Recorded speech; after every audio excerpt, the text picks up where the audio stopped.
Fingers crossed, let's see if we can do this. And we have completed 40%, not 60%, but 40% of JavaScript algorithms and data structure projects in this video. And one more step closer to getting a second JavaScript certificate. So without delay, let's get started. We'll be doing the second project, that is Roman Numeral Converter, in which we are given a number and we simply just have to convert it to its Roman form. Sounds easy, right? And yes, it is. And if it is not, we will show you how to make it easy, because that's when you learn. It is good to solve, but better to learn. So yeah, you can learn about Roman numerals more on the site recommended by FCC. The link will be there in description. And yeah, let's get started. We need first some variable declarations. We'll be using let because we'll be changing, or you can use const also. Shouldn't make a difference, but then you will have to do something different from the code.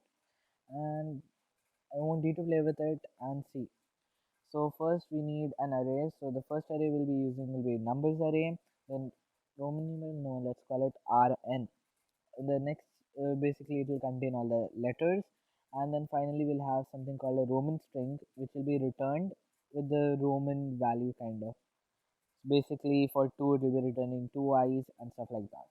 So when number, we'll be adding everything from the highest value to the lowest value, basically from 1000 to 1.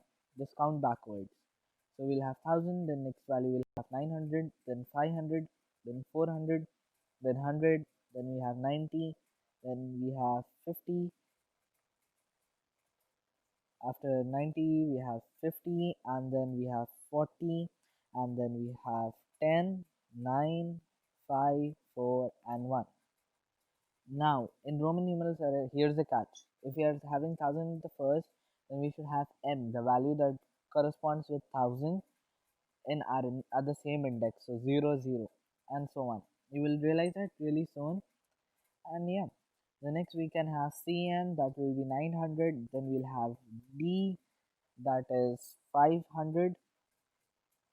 Then we have CD, that is 400. Then we have 100, 90, 50, and so on, so that will be C. Then we have XC. Then we have 50, that is L. Then we have XL. Like there's several things. You can go through the Roman numeral to find out the letters. Basically we are going a step behind, so 50, 40. Like the numbers which is in tens, we are going back by tens, and which is in hundreds, we are going back by 100 minus. So the next number we have is 10, so that's x. Then we have 9, that is ix. Then we have 5 and 4, that will be v and iv. Oh, okay, iv is the plant, right? Okay, so we can simply add the comma there, and then we have I and V, and then don't forget 1. It is always left out. So yeah, that's a variable declaration is complete. Now you can see the corresponding parts, like 4 is 4, 1 is 1, and so on. Now we'll work on loops, like how are we gonna actually add something to the Roman string. So first we'll have a for loop. In for loop, okay, let's just get started. In brackets, let I is equal to 0, just a variable we are gonna use for the loop. I should be less than number.length or rn.length, both are the same number of values, so it wouldn't make a difference.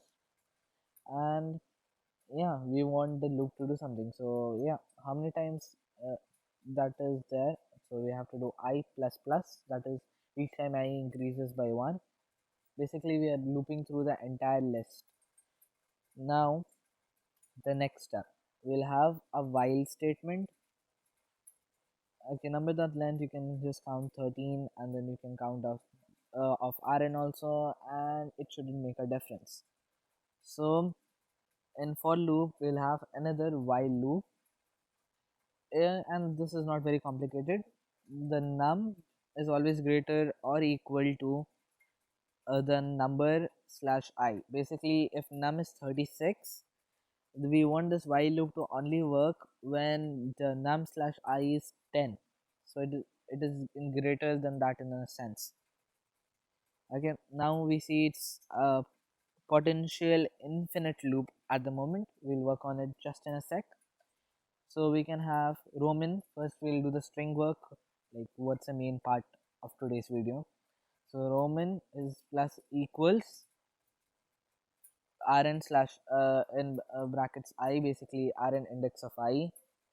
So for example, if numbers dash I is 10, so 10 is x, so basically we add one x to the solution. Now we do not want it to loop forever, so we can have num minus equals, basically decreasing 10 in a sense because it's 30, so number dash I.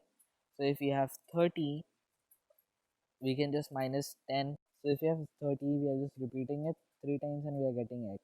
So it's as simple as that, and I think we have done it. So let's just check it out. And if you're new, just click on the subscribe button right now, because we will be doing many informational videos like this in the future. Now the test is taking time because this is not the most efficient way to do the solution, but then this is the most simplest way to explain and understand. So yes, we have completed 40% and we are a step more closer